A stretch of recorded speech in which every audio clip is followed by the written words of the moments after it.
مال اللہ رب العزت کی نعمتوں میں سے ایک عظیم نعمت ہے۔ شریعت ہم کو حکم دیتی ہے اس کو حلال ڈھنگ سے کمایا جائے، صحیح طریقوں سے اس کو کمایا جائے، اور پھر یہ بھی گائیڈ لائنز دیتی ہے کہ اگر اس کو کمایا جاتا ہے اور اس کا صحیح استعمال نہیں ہوتا ہے تو پھر یہ کمانے والے کے لیے بھی اور سماج کے لیے فتنہ بن جاتا ہے۔ مال انسان نے کمایا اور کمانے میں لحاظ نہ رکھا تو مال بن گیا فتنہ، کمایا صحیح ڈھنگ سے، خرچ میں لحاظ نہیں رکھا، کہیں بھی خرچ کیا، حلال تمیز نہیں کیا تو خرچ کرنا فتنہ ہوا۔ جتنے بھی جرم ہوتے آج، جتنے بھی فتنے اور فساد ہو رہے، تقریباً کہیں نہ کہیں سب کا بیس مال ہے۔ لوگ دھوکہ دے رہے ہیں کس وجہ سے؟ آپ کو آپ کا مال ہڑپنے کے لیے۔ لوگ جھوٹی قسمیں کھا رہے ہیں، کیوں؟ اپنا مال بیچنے کے لیے۔ مال کی کمی سے امت کو اللہ کے رسول کو ڈر نہیں تھا، زیادتی سے ڈر تھا۔ ہر امت کی ایک آزمائش ہوتی ہے، ہر امت کا ایک ٹیسٹ ہوتا ہے، ہر امت کا ایک فتنہ ہوتا ہے، اور میری امت کا فتنہ مال ہے کہ مالدار کو خرچ کیے بغیر نجات نہیں ہے۔ انما اموالکم واولادکم فتنۃ واللہ عندہ اجر عظیم، اما بعد۔ تمام تعریفیں اس اللہ عز و جل کے لیے لائق و زیبا ہے جو تمام جہانوں کا بنانے والا اور اسے پالنے والا ہے، اور درود و سلام اس کے آخری نبی محمد صلی اللہ علیہ وسلم پر۔ میں آپ سب کا استقبال اسلامی طرز سے کرتا ہوں۔ السلام علیکم ورحمۃ اللہ وبرکاتہ۔ الحمدللہ، ہم تمام، جیسے کہ آپ تمام کے سامنے اعلان کیا گیا تھا کہ آج اس تیسری جو نشست ہوں گی، تھرڈ سیشن ہوگا ہمارا 10 ڈیز کانفرنس کا، اس کے اندر جو ٹاپک آپ کے سامنے اعلان کیا گیا تھا مال کا فتنہ، اس کو سننے کے لیے جو ہے جمع ہوئے۔ ایک بات جو سب سے پہلے ذہن میں آتی ہے وہ یہ ہے کہ مال خود فتنہ ہے۔ مال کا فتنہ ہم بول رہے ہیں تو ظاہر سی بات ہے ایک سوچ ذہن میں آتی ہے کہ ہاں مال بھی خود فتنہ ہے۔ تو یاد رکھیے سب سے پہلی چیز اس کی وضاحت ضروری ہے کہ مال اپنی ذات سے فتنہ نہیں، یاد رکھیے، بلکہ مال اللہ رب العزت کی نعمتوں میں سے ایک عظیم نعمت ہے، فتنہ نہیں، یاد رکھیے۔ لیکن مال کا فتنہ مطلب مثال کے طور پہ اگر میں کہوں آپ کو کہ یہ چھری ہے، اس سے کیا کیا کام ہو سکتا ہے، تو آپ کہیں گے اس سے سبزی کاٹی جا سکتی ہے، اس سے کہیں کتنے کام ہوتے ہیں گھر کے اندر، چھوٹے سے لے کے بڑا، کبھی کبھار تو انویلپ بھی اسے کاٹ دیا جا رہا ہے، پارسل آ رہے اس سے کاٹ دی جا رہے، تو کئی چیزیں ہیں۔ لیکن اگر میں پھر بھی کہوں چھری کا فتنہ تو اس کا مطلب یہ ہے کہ چھری فتنہ نہیں ہے، اس کے ذریعے ہونے والی کیا کیا چیزیں جو نقصان دہ ہو سکتی ہے۔ کوئی کہے عورت کا فتنہ، تو عورت فتنہ نہیں، عورت کے ذریعے جو اگر وہ برائی میں چلی جائے تو کیا کیا نقصانات ہو سکتے ہیں۔ تو پتہ ہی چلا ہر اچھی چیز کو اگر الٹ کر دیا جائے، استعمال صحیح نہ ہو تو فتنہ بن جاتی ہے، بہت نقصان کا باعث بن جاتی ہے۔ تو مال بھی یاد رکھیے اللہ رب العزت کی ایک نعمت ہے جس کو شریعت یہ حکم دیتی ہے کہ حلال ڈھنگ سے اس کو کماؤ، اس کو روزی اور جو روٹی اور کیا کیا بولتے لوگ اپنے زبان میں مال سمجھ لیجئے، اردو کے اندر مال، دولت، ٹھیک ہے، اس کو اس طرح سے بھی الفاظ استعمال کیے جاتے ہیں، ٹھیک۔ تو بہرحال تو یہ ایک نعمت ہے اللہ رب العزت کی، یاد رکھیے۔ شریعت ہم کو حکم دیتی ہے اس کو حلال ڈھنگ سے کمایا جائے، صحیح طریقوں سے اس کو کمایا جائے، اور پھر یہ بھی گائیڈ لائنز دیتی ہے کہ اگر اس کو کمایا جاتا ہے اور اس کا صحیح استعمال نہیں ہوتا ہے تو پھر یہ کمانے والے کے لیے بھی اور سماج کے لیے فتنہ بن جاتا ہے۔ تو لہٰذا مال کے فتنے سے مراد مال فتنہ نہیں ہے، مالدار لوگ فتنہ نہیں ہے، بلکہ اس کا اگر استعمال صحیح ہوگا تو یہ اللہ کی نعمت ہے، استعمال صحیح ہوگا تو اس کو شکر گزاری میں اللہ کاؤنٹ کرے گا، اس کا اجر لکھ دیا جائے گا۔ اور اگر مال انسان نے کمایا اور کمانے میں لحاظ نہ رکھا تو مال بن گیا فتنہ، کمایا صحیح ڈھنگ سے، خرچ میں لحاظ نہیں رکھا، کہیں بھی خرچ کیا، حلال تمیز نہیں کیا، خرچ کرنا فتنہ ہوا۔ کمایا لیکن اس پہ جو زکوٰۃ واجب کی نہیں دیا تو خرچ نہ کرنا بڑا فتنہ اس کے لیے۔ کمایا لیکن جن کی ضرورتیں یا جن کی ذمہ داری آپ پہ دی ہے، والدین، بچے، ان پہ خرچ نہیں کیا، بن گیا فتنہ۔ کمایا لیکن کنجوسی کی، جہاں حق تھا ان کو بھی نہیں دیا، بن گیا فتنہ۔ تو لہٰذا مال اللہ رب العزت کی ایک نعمت ہے، لیکن یہ فتنہ تب بن جاتا ہے جب اس کو شرعی طور سے کمایا نہیں جاتا ہے اور شرعی طور سے خرچ نہیں کیا جاتا ہے، دونوں ہی شکلوں میں پھر یہ فتنہ بن جاتا ہے۔ یاد رکھیے یہ فتنہ شخصیت کے لیے بنتا ہے، یہ فتنہ سماج کے لیے بنتا ہے، یاد رکھیے۔ اور پورے کے پورے سماج جو اکثر آج کے دور میں کرپشن کی طرف جا رہے ہیں، برائی کی طرف جا رہے ہیں، خرابی کی طرف جا رہے ہیں، اس کی صرف اور صرف ایک واحد سب سے بڑی وجہ مال ہے۔ یاد رکھیے آپ کہیں نہیں پائیں گے کہ غریب ملک نے فلاں تماشا کر دیا اور پورے ملک میں جو فساد، مطلب پورے زمین پہ فساد مچا دیا، لیکن مالدار ممالک کے فساد دیکھیے، مال کے ذریعے فساد کر رہے ہیں، ٹیکنالوجی کے ذریعے، چونکہ مال کے ذریعے بنائی جا رہی ہے اس سے فساد کرے، اور کیا کچھ نہیں ہو رہا ہے۔ تو لہٰذا مال اپنی ذات سے فتنہ نہیں، یاد رکھیں، اس کو کمانا بلکہ ہر فرد پر لازم اور ضروری، یاد رکھیں۔ انشاءاللہ بعد میں عنوان آئیں گا ہم بے روزگار کیوں، محنت مشقت کی اہمیت، اس میں ساری تفصیلات انشاءاللہ آئیں گی۔ تو بہرحال تو مال یاد رکھیے اپنی ذات سے فتنہ نہیں ہے، اس کو حلال ڈھنگ سے کمایا جائے، حلال طریقے سے خرچ کیا جائے، نعمت، عظیم نعمت، اس کے ذریعے وہ بڑے کام کر سکتے ہیں جس کا ہم تصور بھی نہیں کر سکتے۔ آئیے نبی اکرم صلی اللہ علیہ وسلم حدیث میں کیا فرماتے ہیں، دو لوگوں کے جیسا ہونے کی خواہش کے علاوہ کسی اور کے جیسا ہونے کی خواہش نہ کرو۔ ہم خواہش کرتے نا کاش میں ایسا ہوتا، کاش میں ویسا ہوتا، ہے نا؟ تو دو لوگوں کے جیسا آپ کاش کہہ سکتے ہیں، ایسا اگر میں ہوتا تو فلاں ہوتا۔ وہ کون دو لوگ ہیں؟ پہلا فرمایا ایک شخص جس کو اللہ نے مال دے رکھا ہو، اور وہ اللہ کی رات میں دن اور رات خرچ کرتا ہے، تو اس شخص کو دیکھ کر آپ ایسا سوچ سکتے کاش میں ایسا ہوتا تو میں بھی ایسا کرتا۔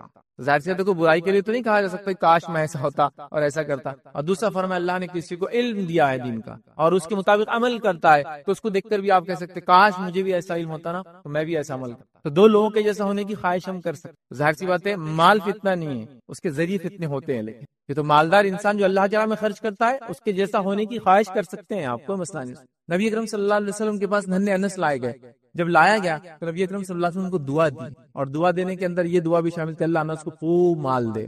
تو مال اپنی ذات سے فتنہ نہیں، اگر ہوتا تو نبی اپنے منہ سے کبھی دعا نہیں دیتے اس کی، ٹھیک ہے۔ تو لہٰذا مال کا استعمال اگر صحیح ہو تو الحمدللہ نعمت، کمایا صحیح ڈھنگ سے گیا، خرچ صحیح جگہ کیا گیا، نعمت ہوا۔ کمایا غلط ڈھنگ سے کیا گیا یا کمایا صحیح جگہ سے کیا گیا، غلط ڈھنگ سے خرچ کیا تو بھی زحمت ہوا۔ کمایا غلط ڈھنگ سے کیا گیا، کمائی غلط ڈھنگ سے کی گئی اور خرچ بھی غلط کیا گیا، زحمت پر زحمت، برائی پر اور برائی یاد رکھیں، ٹھیک ہے۔ تو لہٰذا اس کو سمجھنا ضروری ہے، اس لیے کہ ٹاپک کی طرف جائیں گے تو لوگ سمجھیں گے مال فتنہ ہے تو اب کمانا نہیں، جو کچھ کمایا وہ بھی خرچ کر دینا، نہیں وہ سینس میں نہیں یاد رکھیے، اس چیز کو سمجھنے کی ضرورت ہے، یاد رکھیے، ٹھیک ہے۔ اسی طرح یاد رکھیے دنیا کے اندر ہم دیکھتے ہیں جتنے بھی جرم ہوتے ہیں آج، جتنے بھی فتنے اور فساد ہو رہے، تقریباً کہیں نہ کہیں سب کا بیس مال ہے۔ لوگ لوگوں کے پاس چوری کر رہے ہیں، بیس مال ہے۔ ڈاکے ڈالے جا رہے ہیں، بنیاد مال ہے۔ لوگ دھوکہ دے رہے ہیں کس وجہ سے؟ آپ کو آپ کا مال ہڑپنے کے لیے۔ لوگ جھوٹی قسمیں کھا رہے ہیں، کیوں؟ اپنا مال بیچنے کے لیے۔ تو گویا مال یاد رکھیے دنیا میں ایک بڑے فتنوں کا باعث بنا، یاد رکھیے، کیونکہ اس کے حاصل کرنے کے لیے لوگوں نے جب شرعی حدود کو چھوڑ دیا، حلال حرام کی تمیز کو چھوڑ دیا، تو مال پورے کے پورے سماج کے لیے آج یاد رکھیے ایک فتنہ جو ہے بن چکا ہے، یاد رکھیے۔ اب آئیے اپنے عنوان کی طرف پڑھتے ہیں کہ مال فتنہ کیسے ہو سکتا ہے، کیا کیا شکلیں ہو سکتی اس میں فتنہ ہو، اور مال کے بارے عموماً ان جنرل کچھ باتیں آخر میں انشاءاللہ جس میں رکھوں گا۔ اس سے پہلے کہ ٹاپک کی طرف بڑھوں، ایک جس کو ہم کہتے ہیں ایک باٹم لائن جس کو بولتے ہیں، ایک بنیادی اگر بات بول دوں جو پورے لیکچر کا جسٹ ہے، وہ یہ ہے، یاد رکھیے کہ مالدار کو خرچ کیے بغیر نجات نہیں ہے۔ یہاں سے ہم بات کو شروع کریں گے، یہ بالکل جسٹ ہے پورے لیکچر کا۔ مال ایک نعمت اللہ کی، لیکن اس نعمت کا فائدہ تبھی ہو سکتا ہے جب یہ اللہ کی راہ میں خرچ ہو۔ تو مالدار کو خرچ کے بغیر نجات نہیں ہے، چونکہ غریب کے پاس مال نہیں ہے تو خرچ بھی نہیں کرنا، پوچھ بھی نہیں ہے، تو اس کی نجات اس پہ تو ڈیپینڈ نہیں ہے۔ لیکن مالدار ہے تو اس کی نجات تو خرچ پر ہی ڈیپینڈ ہے، یاد رکھ۔ تو مالدار کی نجات بغیر خرچ کے نہیں، یاد رکھیے، باٹم لائن ہے۔ تو لہٰذا اگر کسی کو اللہ مال دے تو سیدھے سے اور الٹے سے، مطلب دائیں سے اور بائیں سے اور آگے سے اور پیچھے سے وہ خرچ کرتا رہے اللہ کی راہ میں، تو یہ اس کے نجات کا باعث اور انشاءاللہ عزیز ذریعہ بن جاتا ہے۔ چلیے آگے بڑھتے ہیں۔ نبی اکرم صلی اللہ علیہ وسلم نے یہ پیشن گوئی پہلے ہی کر دی تھی کہ مال فتنہ ہونے والا ہے، اور اس امت کے لیے تو یہ خاص فتنہ ہے، یاد رکھیے۔ اور اللہ کے رسول صلی اللہ علیہ وسلم نے حدیث کے اندر یہ فرما رکھا، جامع ترمذی کی روایت آپ نے فرمایا، ہر امت کی ایک آزمائش ہوتی ہے، ہر امت کا ایک ٹیسٹ ہوتا ہے، ہر امت کا ایک فتنہ ہوتا ہے، اور میری امت کا فتنہ مال ہے۔ تو ہر نیشن جتنی امتیں گزری ہے سب کا ایک فتنہ رہا ہے، میری امت کا فتنہ مال ہے، یاد رکھیے۔ اسی طرح یاد رکھیے صحیح بخاری کی روایت میں نبی اکرم صلی اللہ علیہ وسلم نے، یاد رکھیے، اشارتاً یہ کہا، یا جس کو ہم کہیں گے اس بات کو واضح کیا کہ ہم کو دنیا کے اندر مبتلا نہیں ہو جانا ہے، اس کی آرائشوں میں، اس کی نعمتوں میں نہیں لگ جانا ہے۔ اور بخاری کی روایت میں یہ فرمایا، اللہ کی قسم میں تمہارے محتاج ہونے سے نہیں ڈرتا۔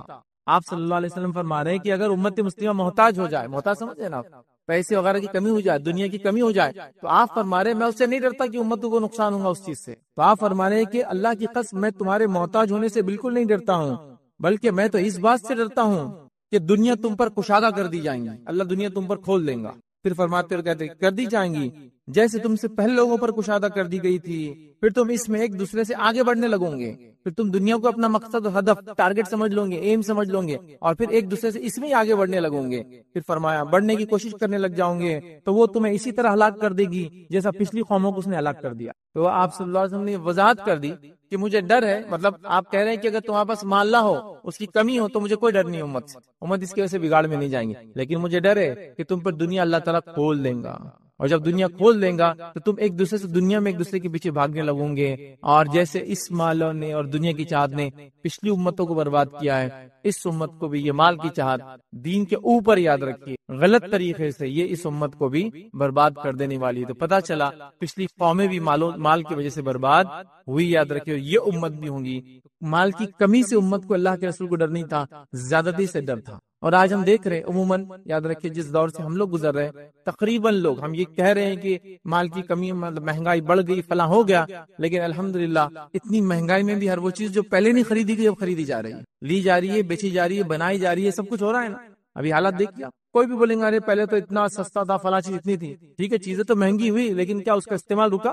بڑھتے جا رہا ہے۔ تو پتہ چلا مال بڑھ رہا ہے، مال کا استعمال بڑھ رہا ہے، اور لوگ غریبی کی سطح سے نکل کر تقریباً مالداری کی طرف جا رہے ہیں۔ یاد رکھیں، تو مال کا فتنے سے مراد جس کے پاس بھی پیسہ ہے اس کے لیے یاد رکھیے صحیح استعمال کرنا بے حد ضروری، یاد رکھیے۔ اس کے علاوہ دیکھیے نبی اکرم صلی اللہ علیہ وسلم کیا فرماتے ہیں، صحیح بخاری کی روایت ہے، آپ نے فرمایا کہا، اور حدیث میں فرمایا اس طرح سے الفاظ ہے، اپنے بعد میں جس بات سے ڈرتا ہوں وہ یہ ہے کہ زمین کی برکتیں تم پر کھول دی جائیں گی۔ اللہ تعالیٰ زمین کی برکتیں، نعمتیں تم امت مسلمہ پر کھول دیں گا۔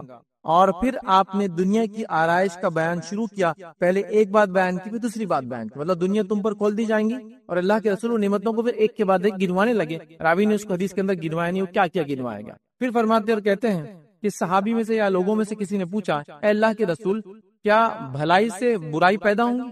مطلب آپ جو کہہ رہے ہیں کہ اللہ تعالیٰ دنیا کی مال و دولت کھول دیں گا، تو کیا بھلائی سے برائی پیدا ہوں گی؟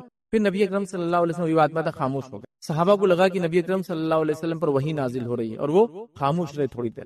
اس کے بعد جب نبی اکرم صلی اللہ علیہ وسلم جب نے سوال کیا کہ وہ کہاں ہے وہ شخص جو مجھے کچھ پوچھ رہا تھا، ابھی ایک سوال، تو بتایا گیا یہ شخص یہ ہے، ٹھیک ہے۔ تو نبی اکرم صلی اللہ علیہ وسلم اس کے بعد فرمایا کہ مال و دولت سے بھلائی نہیں ہوتی، مال و دولت سے بھلائی نہیں ہوتی۔ پھر آگے فرمایا بھلائی سے تو بھلائی پیدا ہوتی ہے، مطلب مال و دولت سے بھلائی نہیں بلکہ بھلائی سے بھلائی پیدا ہوتی ہے۔ اور اس کے بعد نبی اکرم صلی اللہ علیہ وسلم نے ایک بڑی اچھی مثال دی، سمجھا آپ نے۔ مثال کا مفہوم یہ، جو کہ بہت لمبی مثال ہے حدیث کے اندر، مثال کا مفہوم یہ کہ آپ صلی اللہ علیہ وسلم نے فرمایا جب بارش ہوتی ہے تو گھاس اگ جاتی ہے، جب گھاس اگ جاتی ہے تو جانور جاتا اتنا کھا لیتا ہے کہ بیمار ہو جاتا اور اپنے آپ کو ہلاک کر لیتا، لیکن وہ جانور جب بارش ہوتی ہے اور گھاس اگ جاتی ہے تھوڑا کھاتا ہے، پھر دھوپ میں جا کے کھڑا ہوتا ہے، پھر اس کو ہضم کرتا ہے، پھر پیشاب پیخانے کے ذریعے نکال دیتا ہے، پھر آتا ہے، پھر کھاتا ہے، وہ بیمار نہیں ہوتا اس سے۔ تو مال کی مثال ایسی آپ نے فرمائی، مطلب خیر سے خیر نہیں آتا ہے، مطلب یہ کہ گھاس اگ گئی ہے، مال و دولت عام ہو جائیں گی، جو اس کو استعمال کریں گا اور جس کو کہیں گے غلط استعمال کریں گا، تو جیسا جانور کو زیادہ گھاس ہلاک کر دیتی ہے، زیادہ مال ایک انسان کو بھی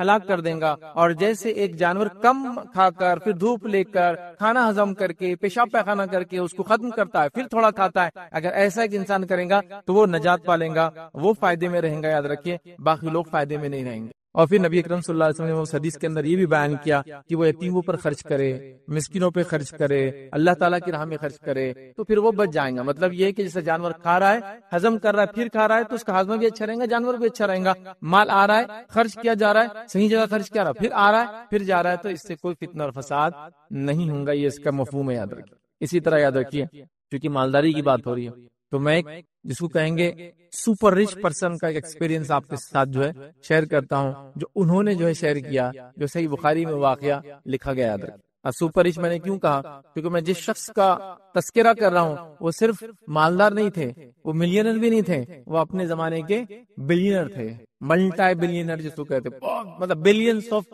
روپیز ان کے پاس تھا، جس کے تعلق سے آج کے دور میں جو ہے لوگوں نے جو حساب اور کتاب کیا کہ کتنا سونا تھا ان کے پاس، کتنی چاندی تھی، کتنی زمینات تھے، کتنا غلہ تھا، تو آج کے دور میں ایسٹیمیٹڈ ان کی جو مالداری تھی وہ تھی 600 to 750 بلین ڈالرز، مطلب جس کو کہیں گے 0.6 to 0.75 ٹریلین ڈالرز، بہت پیسہ ہوتا ہے۔ یہ تو افریقہ کے کئی ممالک کے کئی ملا بھی دے تو اس کی اکنامی اتنی بڑی نہیں ہوتی، تو یہ ایک واحد شخص کے بعد اتنا مالدار تھے یا اتنے وہ مالدار تھے، ان کا ایکسپیرینس شیئر کرا جو انہوں نے ہی شیئر کیا ہے، اور ان کا نام ہے عبد الرحمن ابن عوف رضی اللہ عنہ۔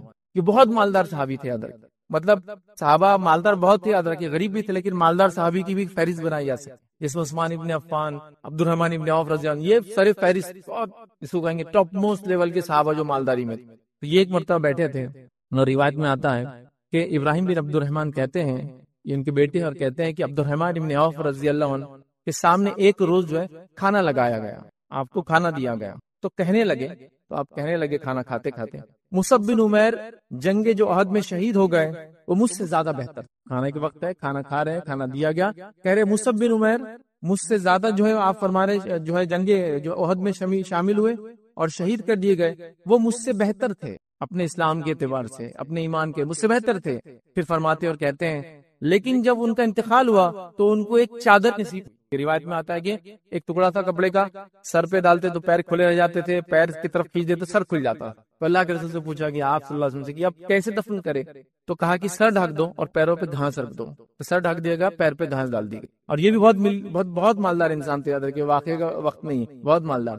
یہ کہہ رہے کہ مجھ سے بہتر تھے، اور جب یہ شہید ہوئے تو ان کو پورا کفن بھی چادر نہیں ملی. پھر کہتے آگے بڑھ کر کہ حمزہ بھی اسی طرح شہید ہوئے اور حمزہ کو بھی مکمل کفن نہیں ملا، یاد رکھ.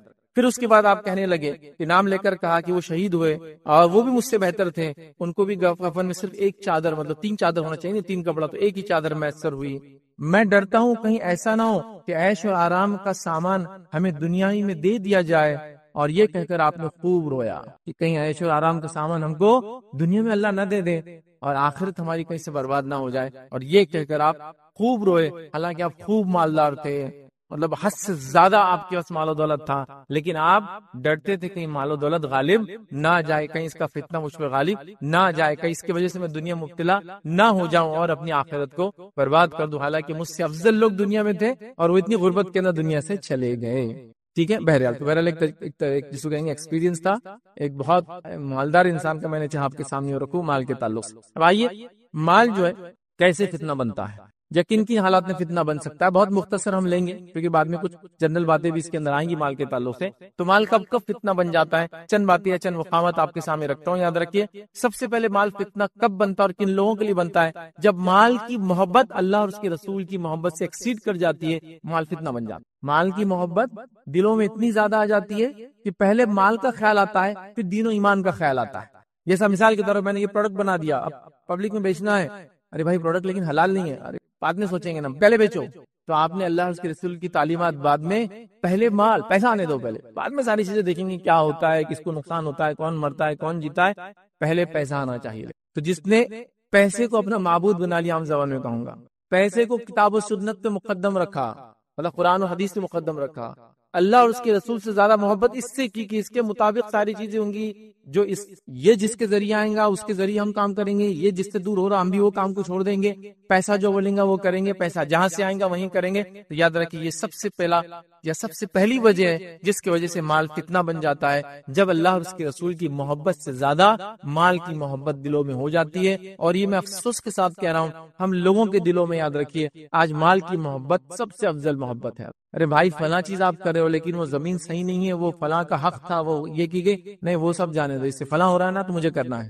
ارے آپ جو وہاں سے وہ کر رہے ہیں لیکن وہ آپ کا حق نہیں، آپ کیسے لے رہے؟ بس پیسہ آ رہا ہے نا تو مجھے کوئی لینا دینا نہیں، اس سے بہنوں کا حق جا رہا ہے یا میری پھوپھیوں کا اب تک حق نہیں ملا وراثت، مجھے کوئی پرواہ نہیں، وہ دولت میرے پاس آنا چاہیے، تو بس یہ میرے لیے کافی ہے، باقی سب دیکھا جائے گا. سمجھے آپ؟ تو یہاں اللہ اور اس کے رسول کی تعلیمات سے زیادہ آپ کس کو ترجیح دے رہے ہیں؟ مال کو دے رہے ہیں. تو یہ مال پھر ہو گیا سب سے پہلی وجہ، یہ فتنہ بن گیا ہمارے لیے. تو مال فتنہ نہیں ہے، لیکن وہ لوگ جو مال کو اللہ اور اس کے رسول سے زیادہ چاہتے ہیں. اب میں یہ نہیں کہوں گا کوئی منہ سے اس کو مسلمان بولے گا کہ میں نعوذ باللہ اللہ اور اس کے رسول سے زیادہ مال کو چاہتا ہوں، لیکن پریکٹیکلی اپنے عمل سے انسان شو کرتا ہے کہ میں زیادہ چاہتا ہوں. آپ سمجھ، مطلب آدمی بولتا نہیں. اس کی مثال میں دے سکتا ہوں، آپ نے کسی کو ادھار دیا، آپ مانگنے گئے اور اس کو دینا نہیں ہے لیکن وہ بولنا بھی نہیں چاہتا، تو کیا بولتا آپ سب کو بتائیں؟ ارے انشاءاللہ دے دوں گا نا، کہاں جا رہے واقع کر. لیکن سالوں سال صرف یہی بول رہا ہے، اس کو دینا نہیں ہے، لیکن یہاں منہ سے بولتا ہے کہ میں نہیں دینا چاہتا ہوں. ارے بھائی کیسا نہیں دیں گے آپ کا پیسہ، اتنا حق حلال کا آپ نے کمایا، دینا ہی ہے.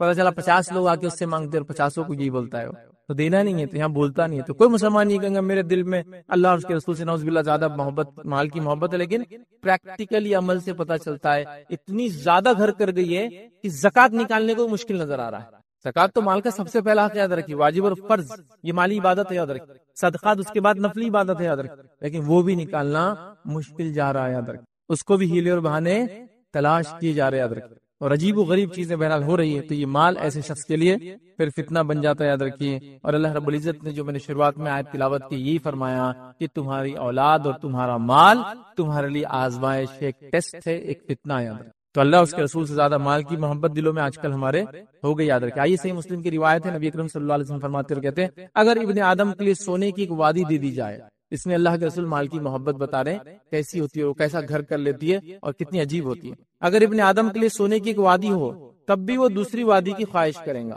دوسری ہونا چاہیے۔ پھر فرماتے ہیں اور اس کا منہ مٹی بھریں گی، اور اللہ تعالی رجوع کرنے والوں ہی پر رجوع فرماتا ہے۔ تو یہاں آپ نے فرمایا کہ جب ابن آدم کو ایک وادی مل جائیں گی سونے کی تو وہ خواہش کرے گا کاش کی دوسری وادی ہو جائے، اور یہ ہر آدمی فیل کر سکتا ہے میں نے فلاں ٹارگٹ سیٹ کیا تو اپنے لائف میں اتنا اچیو کروں گا، وہ ہو گیا تو اب اس سے ڈبل کر لیتا ہوں، وہ ڈبل ہو گیا اس کو ڈبل کرتے چلے جاتا ہوں، ہے نا، تو فلاں چیز فلاں، تو یہ خواہش کبھی ہوتی نہیں۔ اللہ کے صرف ہمارے قبر کی مٹی جو منہ میں جائیں گی نا بس تبھی اس کی خواہشات ختم ہوں گی۔ تو پتہ چلا مال کی خواہش ہماری فطرت میں ہے اور وہ بہت شدید ہو جاتی ہے، تو لہٰذا کس کا کام ہے اس کو کنٹرول کرنا؟ میرا اور آپ کا کام ہے کہ اس کو ہم کنٹرول کرے، نفس کو دبائے، مال کے پیچھے پڑھ کر اللہ اور رسول کی تعلیمات کو ہم کہیں چھوڑ تو نہیں رہے، یہ دیکھنا ضروری ہے۔ دوسری روایت صحیح مسلم کی یہ بھی یاد رکھیے، اس میں اللہ کے رسول صلی اللہ علیہ وسلم فرماتے اور کہتے ہیں بوڑھے آدمی کا دل دو چیزوں کی محبت پر جوان ہی رہتا ہے ہمیشہ۔ بوڑھے آدمی کا دل بھی دو چیزوں کی محبت میں ہمیشہ جوان رہتا ہے۔ کیا فرماتے ہیں؟ دو چیزیں کون کون سی آپ فرماتے ہیں؟ زندگی کی چاہت اور مال کی چاہت، یہ دونوں چیزوں پہ وہ جوان ہو جاتا ہے۔ مطلب ایک آدمی بوڑھا ہو جائے تب بھی دو چیزوں کی اس کی خواہش ہمیشہ جوان رہتی، ایک کی مال کماتا جاؤں اور میری جوانی واپس آ جائے، عمر پیچھے چل جائے یا عمر رک جائے، یہ دو خواہشیں اس کے اندر تب بھی رہتی، یاد رکھ۔ تو پتہ چلا یہ خواہش ہمارے دل میں ہوتی ہے، مال کی محبت ہمارے دل میں ہے، ہم کو اس کو کنٹرول کرنا ہے، اس کو لمٹ میں لانا ہے، اس کی حق ادا کرنا ہے، اس کے ذریعے اپنی نفس کو ہلاکت سے بچانا ہے، نہ کہ اس کے ذریعے ہلاکت میں ڈالنا۔ یاد رکھیے اس بات کو ہم سمجھے تو پہلی چیز اللہ اور اس کے رسول سے زیادہ مال سے محبت کرنا ہلاکت کا باعث۔ دوسرا یاد رکھیے ہلاکت کا باعث مال کب بنتا ہے، وہ یہ یاد رکھیے حلال اور حرام کی تمیز کے بغیر مال کمانا۔ الحمدللہ اس پہ ایک پورا ٹاپک ہم نے رکھا ہے، حرام مال جس کو حلال سمجھ کے کمایا جا رہا ہے۔ بہرحال تو حلال اور حرام کی تمیز کے بغیر مال کو کمانا، یہ مال بھی یہ فتنے کا باعث ہے، ہلاکت کا باعث ہے۔ مطلب انسان ارن کر رہا ہے لیکن وہ بغیر سوچے سمجھے کہ کہاں سے آ رہا ہے، کیسے آ رہا ہے، وہ کوئی چیز سوچنا نہیں، بس آ رہا ہے تو آنے دو۔ اس معاملے میں کوئی سوچ وچار کرنے کی ضرورت نہیں، جیسا بھی آ رہا ہے، چوری کے ذریعے آ رہا ہے، لوٹ کھسوٹ کے ذریعے آ رہا ہے، ڈاکہ ڈالنے کے ذریعے آ رہا ہے، رشوت خوری کے ذریعے آ رہا ہے، غلط مال بیچ کر آ رہا ہے، دھوکہ دے کر آ رہا ہے، جھوٹ بول کر آ رہا ہے، اللہ کی جھوٹی قسم کھا کر آ رہا ہے، بس پیسہ آ رہا ہے نا تو پھر اس کو آنے دو۔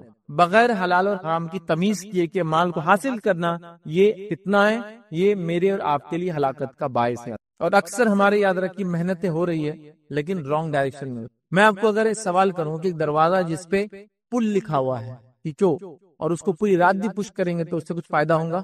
نہیں ہونے والا ہے۔ یہ بات کو سمجھنا ضروری، یاد رکھیے کہ حرام حرام ہے، محنت کرنے سے حرام حلال نہیں ہو جاتا۔ کئی لوگوں کو یہ ہوتا ہے بولا تھا یہ حرام ہے تو کیا بولتا ہے محنت کر رہے ہیں اس کے لیے، تو شراب بنانے والا بھی دن رات محنت کر رہا ہے، پسینہ بہا رہا ہے، کیا کچھ نہیں کر رہا، تو کیا وہ محنت جائز ہوئی؟ اس نے غلط جگہ محنت کی، اس لیے وہ محنت کا اس کو فائدہ نہیں ملے گا، بلکہ وہ محنت اس کو نقصان کا دنیا اور آخرت میں نقصان کا باعث بنے گا۔ تو لہٰذا حلال اور حرام کی تمیز ہم بھی سیکھیں، حلال حرام کی تمیز اپنے بچوں کو سکھائے، حلال حرام کی تمیز ہر کسی کو ہونا چاہیے، یاد رکھے، تاکہ حرام کے لقمے سے ہم بچے۔ حرام کا لقمہ یا حرام کمائی بہت نقصان کرتی ہے، یاد رکھے، ایک تو فتنہ تو بن جاتی ہے اور اتنا نقصان کرتی ہے کہ اللہ رب العزت ہماری دعاؤں کو بھی قبول نہیں کرتا ہے۔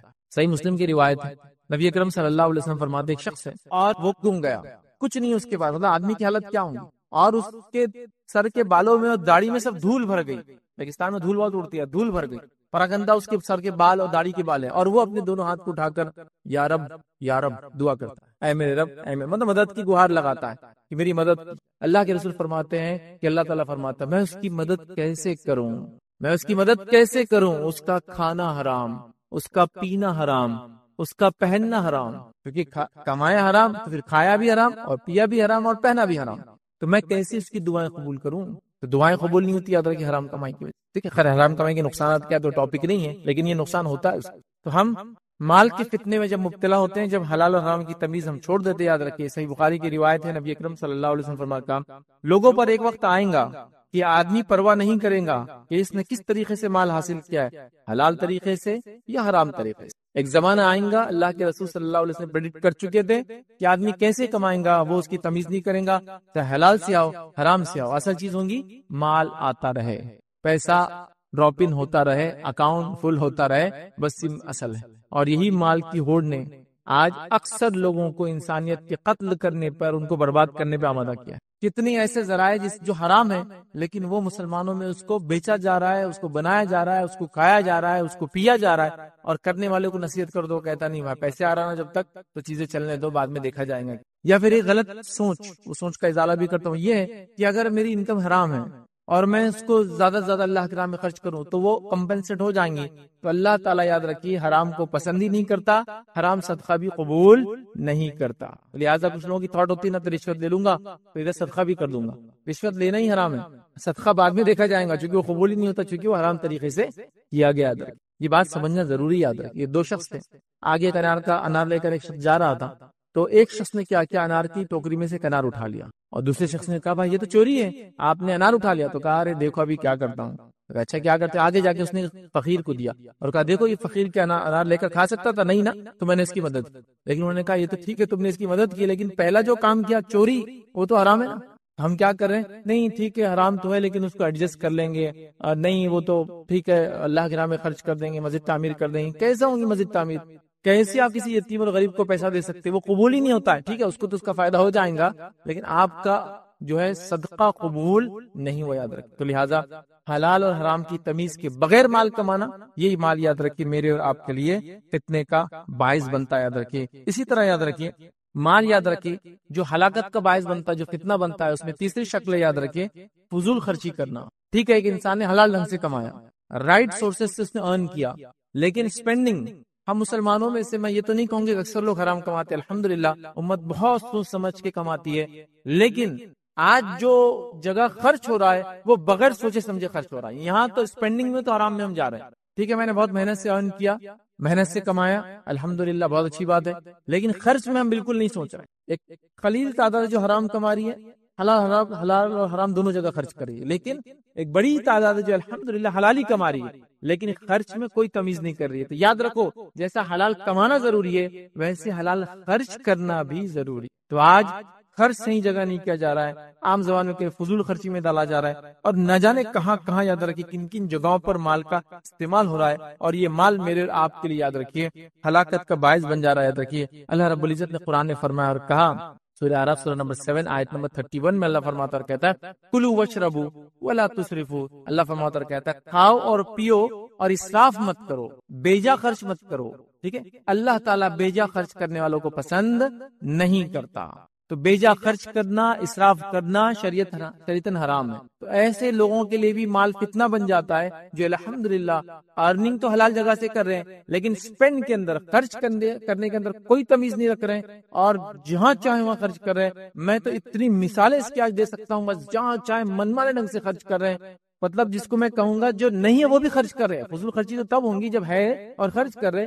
حال یہ ہے جو نہیں ہے وہ بھی خرچ کر رہے ہیں. نہیں ہے سے مراد کیا ہے, ادھار لے لیا اور خرچ کر رہے ہیں, وہ کریڈٹ کارڈ اور لے لیے, اب وہ تو خرچ کرتے وقت بہت اچھا لگتا ہے, اس میں جو کچھ جیب سے تو کچھ جاتا نہیں, بوٹی کوڑی دیتے وقت تو اصل نوٹیں لگتی جو اندر ڈالنا پڑتی لے جا کے مشین میں یا بینک میں جمع کرنا پڑتی, تب پھر خلائی کھل جاتی, پھر ایک کارڈ سے دوسرے کارڈ پہ, دوسرے کارڈ کا تیسرے کارڈ سے پیمنٹ چل رہا ہے, اس کا نکال کے اس کو دیا جا رہا ہے. یہ سب تماشا چل رہا ہے ادھر کی پورے ماحول میں. کیوں؟ فضول خرچی, اسراف, غلط جگہ خرچ کرنا, حرام چیزوں پہ خرچ کرنا, کبھی کبھار حلال چیزوں پہ خرچ کرنا, لیکن اتنا انلمیٹڈ خرچ کرنا وہ بھی مسئلہ ہو جاتا ہے ادھر. اور فضول خرچی میں ہم میں سے کوئی بھی آج بچا نہیں ہے ادھر, اتنا زیادہ ہو گیا, اتنا زیادہ ادھر. جہاں خرچ کرنا ہے وہ محتاج تو بھی انتظار ہی کر رہے ہیں کہ بھائی کچھ ہو جائے تو ہمارا بھی بیڑا پار ہو جائے. اللہ نے جو مالداروں کے دولت میں ہمارا بھی حق رکھا ہے تو کچھ اس میں سے مل جائے. اور ہم لوگوں کا حال یاد رکھیے کہ اسراف کر کر کے, پیسہ خرچ کر کر کے پریشان ہے, اور اس میں دوڑ بھی لگی ہے, سب کی دوڑ ہے نا, کیونکہ آپ نے خرچ کیا تو میں پیچھے کیسے رہ سکتا ہوں, میں بھی تو اتنا ارن کرتا ہوں جتنا آپ کماتے ہیں, اور پھر میں بھی وہ کرنے کے چکر میں لگاؤں. لیکن میں نے یہ نہیں دیکھا کہ فلاں آدمی نمازی ہے, نمازوں میں اتنا آگے ہے, صدقہ کرتا ہے, صدقات میں اتنے آگے, تو میں بھی اس سے آگے جاؤں. وہاں میرا کوئی کمپٹیشن نہیں ہو, میں اس سے کمپیٹ بھی نہیں کرنا چاہتا ہوں, اور وہ میرے ایریے سے باہر ہے. میرا کمپٹیشن ان سے, جس نے گاڑی پہ دوسری گاڑی تو میں بھی ایک گاڑی لوں گا اور دوسری کی تیاری, گھر پہ دوسرا گھر بنایا تو میں بھی دوسرا گھر بناؤں گا, مالے پہ دوسرا مالا چڑھایا تو میں بھی ایک مالا چلاؤں گا. یہ میرا کمپٹیشن ہے, اور اس میں پھر کوئی حلال حرام کی تمیز نہیں ہے, پیسہ کہاں سے آ رہا اس کی تمیز نہیں ہے, اگر صحیح جگہ سے آ رہا تو کہاں خرچ ہو رہا اس کی تمیز نہیں ہے. اور عجیب و غریب یاد رکھے دنیا میں لوگوں کا حال ہے. میں گزارش یہ کر سکتا ہوں, دیکھیے ایک تو وہ ہے جس کو اللہ نے مال و دولت دے رکھا ہے اور وہ اپنے نفس پہ خرچ کرتا ہے, تو شریعت اس کو پکڑ نہیں کرتی.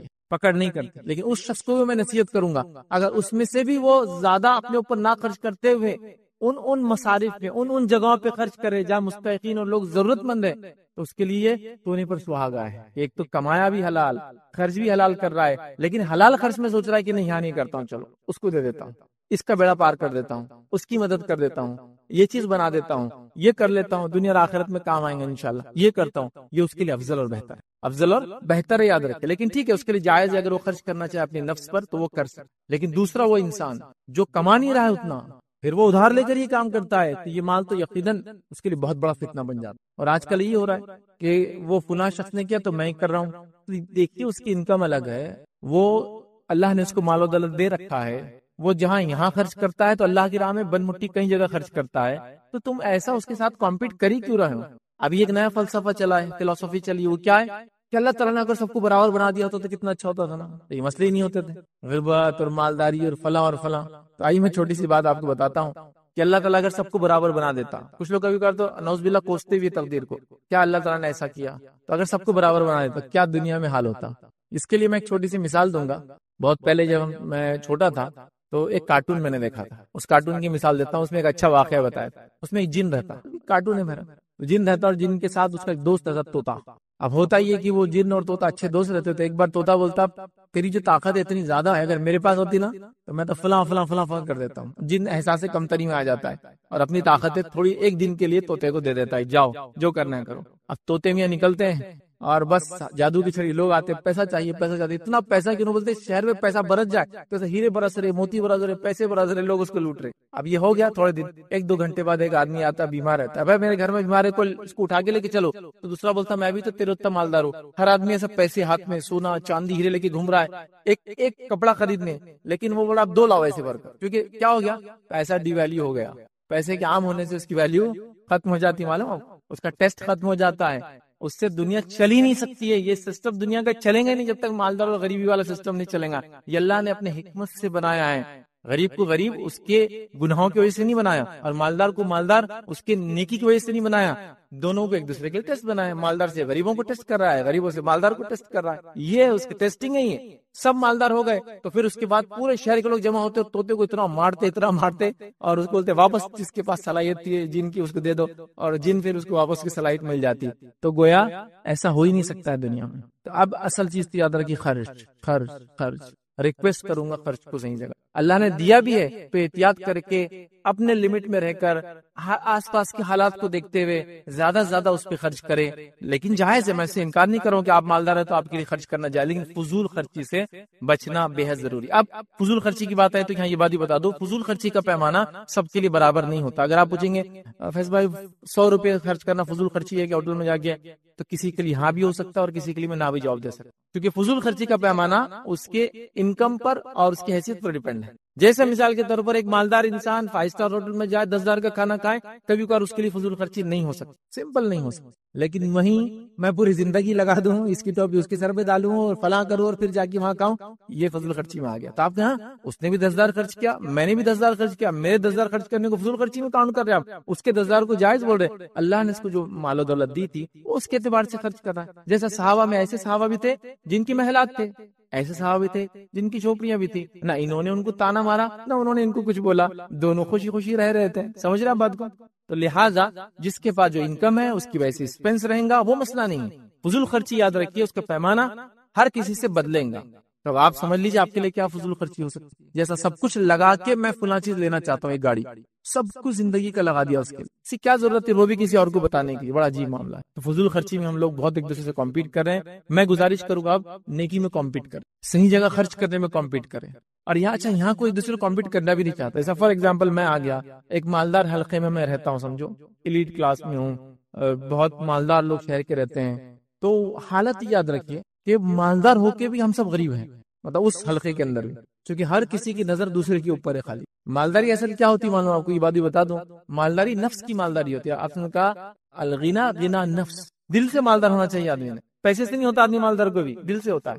تو یہاں مالدار تو ہوں، آپ کسی کے پاس میں نے دیکھ لیا کہ کل تک یہ کچن تھا آج یہ کچن ہے، وہ کچن سے اندازہ ہوگا گاڑی کون سی اس کے پاس، اب میں لگ گیا یہ گاڑی حاصل کرنے کے لیے، لیکن میں نے کبھی اس کی مسجدوں کی تعمیر، مدارس پہ خرچ، یتیموں کو دینا، مسکینوں کی مدد کرنا، مسافروں کے لیے فلاح کرنا، بیماروں کے لیے وہ نہیں دیکھا۔ اب میں لگ گیا اس کے پیچھے دوڑنے کہ مجھے بھی ایسا کچن ہاتھ میں چاہیے جو یہ برانڈ کا ہو، اس کی ضرورت نہیں تھی، اور پھر اب میں کیا کر رہا ہوں، فضول خرچی کی طرف جا رہا تھا۔ الحمدللہ امت مسلمہ میں اکثر لوگ حلال کماتے ہیں، لیکن فضول خرچی کا پیمانہ بہت ہو چکا ہے. یاد رکھیے اس کے کئی جس کو کہتے ہیں مظہر جس کو بولتے ہیں جہاں ہم دیکھ سکتے ہیں. یاد رکھیے میں مثالیں دے سکتا ہوں.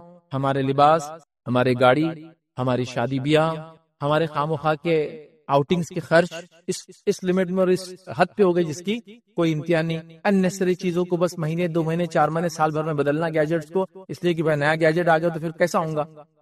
پرانا تو پرانا ہی ہو نا. اتنا پرانا لوگ کیسے نام رکھیں گے بھائی اتنے بڑے سیٹ ابھی تک جو ہے 15 نمبر کا استعمال کرے، 16 نمبر کا آ گیا، 17 کی تیاریاں چالو ہیں. ہاں ادھر 25 لانچ ہو گیا، ادھر 26 آنے والا ہے، تم ابھی بھی جو ہے 22 استعمال کر رہے. کیسا ہو سکتا ہے نا. ماڈل دیکھتے ہیں نا سر ایک دوسرے کو، اور میں تو اچیومنٹ کے لیے انتظار ہی کر رہا کہ یہ میرا اسٹیٹس کب جائے گا کہ میں یہ نمبر سال کے حساب سے ہینڈ سیٹ لوں گا. یہ سب ہو رہا ہے. یاد رکھ تو فضول خرچی یاد رکھ، اس کی سب پیمانے ہیں، اس کے لیے ساری پلاننگ ہے، اس کے لیے ساری کوششیں یاد رکھ. اور یہاں ہم کر رہے ہیں، پھر اس نے گھر بنایا تو مجھے گھر بنانا ہے. فضول خرچی سے بچیے. یاد رکھیے بڑی اہم چیزیں یاد رکھیے. اللہ تعالیٰ نے کہا کھاؤ پیو اور اسراف مت کرو. اسی طرح یاد رکھیے دوسری جگہ جو ہے اللہ رب العزت قرآن میں فرماتا کہتا ہے اور رشتہ داروں اور مسکینوں اور مسافروں کو ان کا حق دو اور مال کو بیجا خرچ نہ کرو، بے شک بیجا خرچ کرنے والے شیطان کے بھائی ہے.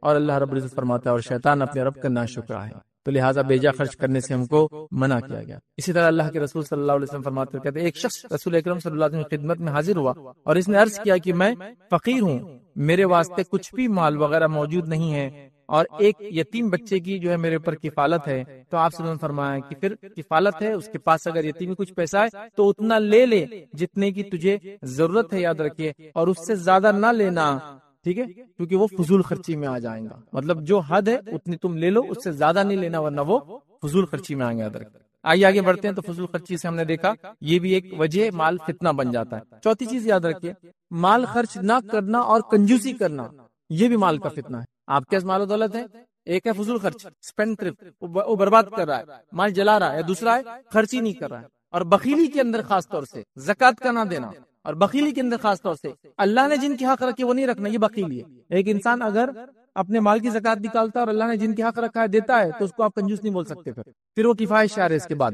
کفایت شعری اور کنجوسی میں بہت تھوڑا سا ڈفرنس رہ جاتا ہے، بہت چھوٹی سی لائن ہے. ایک آدمی زکوٰۃ دیتا ہے اپنے مال کی، ایک آدمی جو جن کا حق ہے وہ سب دیتا ہے، اس کے بعد وہ ایک پھوٹی کوڑی کہیں خرچ کرتا ہے. مطلب بیوی بچوں کا حق کھلا رہا ہے، پلا رہا ہے، اچھا رکھ رہا ہے، اللہ نے جو حق رکھا زکوٰۃ دے رہا ہے، ضرورت پڑی امت کو جب پال خرچ کر رہا ہے، لیکن سادہ سیدھا لباس ہے، سادہ سیدھا آج بھی گھر ہے اس کا، کوئی مطلب ایسا گھر نہیں کہ لوگ کہے کہ یہ وہ مالدار شخص ہے، سادی سیدھی گاڑیوں میں رہ رہا ہے، تو آپ اس کو کنجوس نہیں بول سکتے. بہت سے لوگ بولتے ہیں نا ارے اتنا مال ہے اس نے جلائیں گا بھی نہ پورا تو 7 پیڑھیوں تک چلیں گا، لیکن دیکھو گاڑی نہیں. میرے پاس رہتا نا تو میں بتاتا پھر کائے میں گھومتا اور کیا کرتا. یہ کنجوس نہیں ہے، یہ آدمی کنجوس نہیں. کنجوس کون ہے؟ جو اللہ کا حق بھی نہ دے. کنجوس کون ہے؟ جو اللہ نے جن کا حق رکھا ہے ان کو نہ دے. ماں باپ پہ خرچ نہیں کر رہا ہے، زکوٰۃ نہیں دے رہا ہے، بیوی بچوں پہ خرچ نہیں کر رہا، ترس رہے لوگ جن کو ضرورت ہے ان کو بھی نہیں دیتا ہے، یہ ہوئی کنجوسی. ورنہ ہمارے پاس کیا ہوتا ہے ایک آدمی کے پاس 10 چیزیں 11ویں نہیں لیا، رہے کیا کنجوس ہے تو ٹھیک ہے وہ احتیاط کر رہا ہے، کفایت شعری کر رہا ہے، اس میں مسئلہ نہیں آتا. ٹھیک ہے تو مال نہ خرچ کرنا اور کنجوسی کرنا یاد رکھیے. آئیے اللہ رب العزت قرآن میں کیا فرماتا ہے. سورہ آل عمران سورہ نمبر 3 آیت نمبر 180 میں اللہ فرماتا اور کہتا ہے جنہیں اللہ تعالیٰ نے اپنے فضل سے کچھ عطا کیا ہے اس میں وہ اپنی کنجوسی کو اپنے لیے بہتر نہ سمجھے. اللہ تعالیٰ نے اپنے فضل میں سے مال و دولت میں سے جب لوگوں کو دے رکھا ہے تو اللہ تعالیٰ فرما رہا ہے عطا کیا ہے، وہ اپنی کنجوسی کو اپنے لیے بہتر نہ سمجھے. مطلب کنجوسی کرنے کو اپنے لیے بہتر نہ سمجھے بلکہ وہ ان کے لیے بدترین ہے، وہ ان کے لیے بری چیز یاد رکھے. ان قریب روز قیامت یہ اپنے کنجوسی کی وجہ سے توق ڈالے جائیں گے. مطلب اس کنجوسی کی وجہ سے جو مال انہوں نے بچایا اس کا توق ان کے گلے میں ڈالا جائے گا.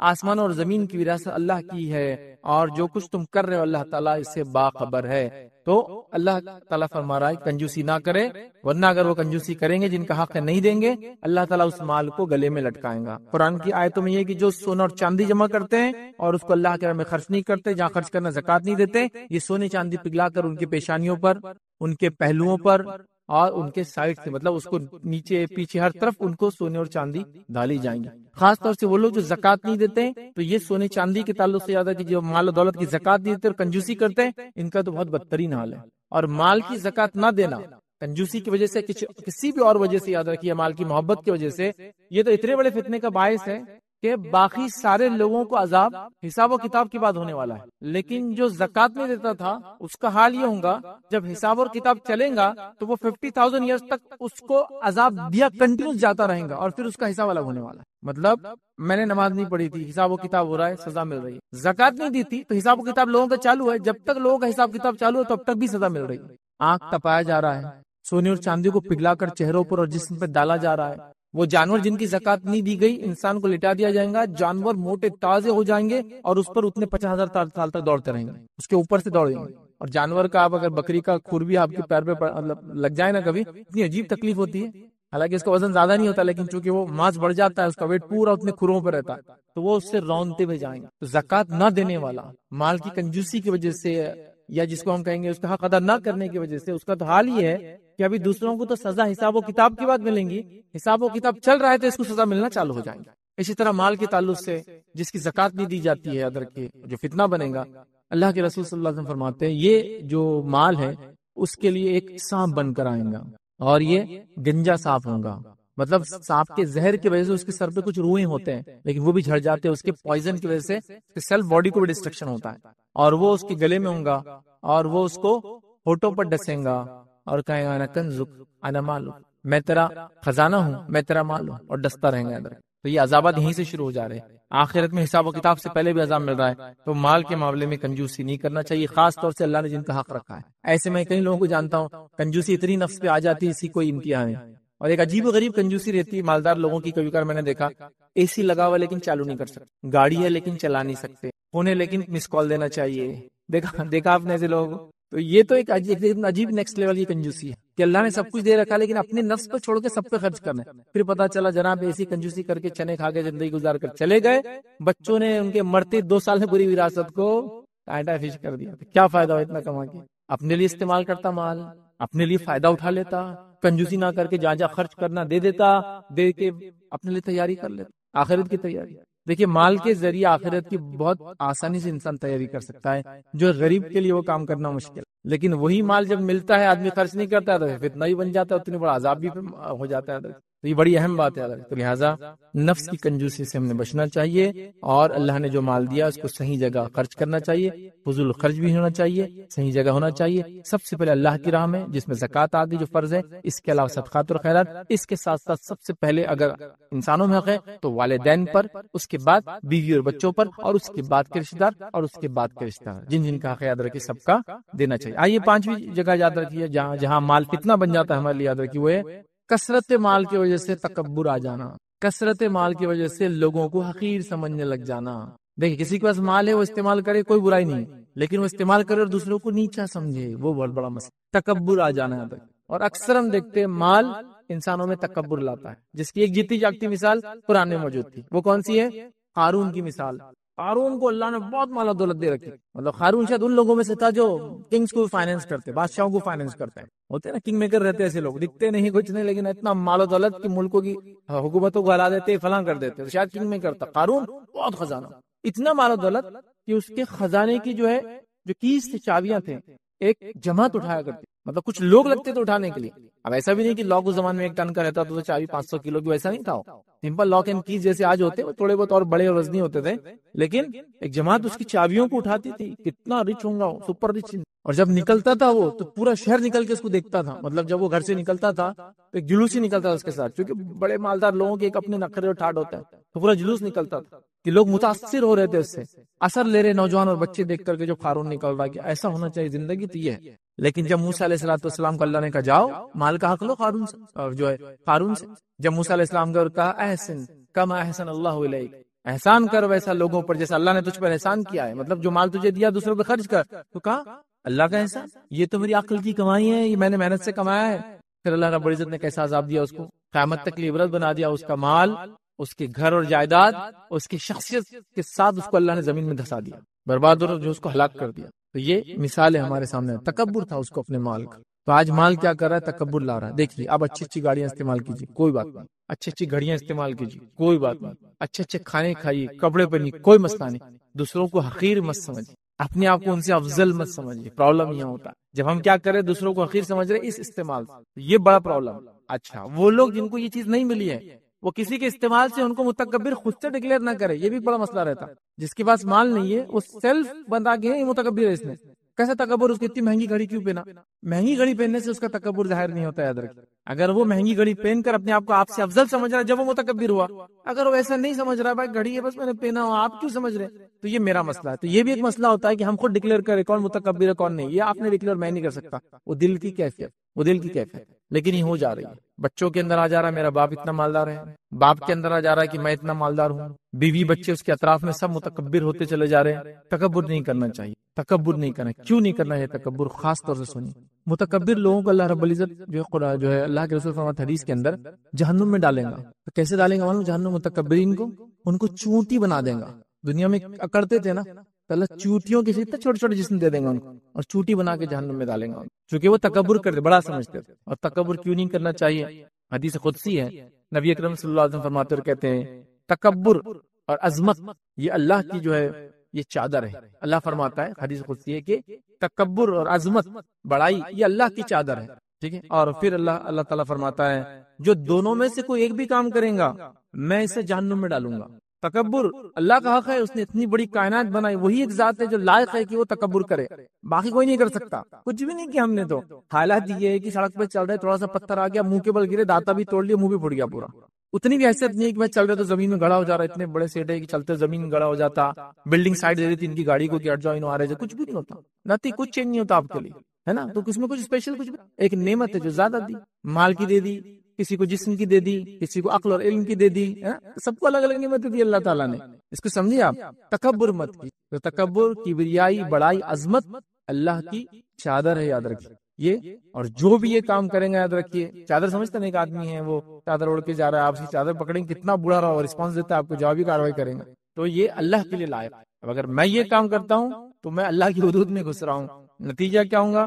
جو دونوں میں سے ایک بھی کام کریں گا وہ اللہ تعالیٰ فرماتا میں اس کو جہنم میں ڈالوں گا. تو لہٰذا تکبر نہیں ہونا چاہیے. مال ہے، عاجزی اختیار کیجیے. نعمت کو باقی رکھنے کا اصول کیا معلوم؟ عاجزی اختیار کیجیے اور ہمبل ہو جائیے، اور ہمبل ہو جائیے، اور ہمبل ہو جائیے. عبد الرحمن بن عوف رضی اللہ عنہ کا واقعہ اگر دیکھیں گے، ان کی کئی سیرت کے واقعات آتے ہیں، اس میں یہ ہے جب غلاموں کے ساتھ بیٹھتے تو آئیڈینٹیفائی کرنا ممکن نہیں تھا کہ عبد الرحمن کون ہے اور عبد الرحمن کا غلام کون ہے.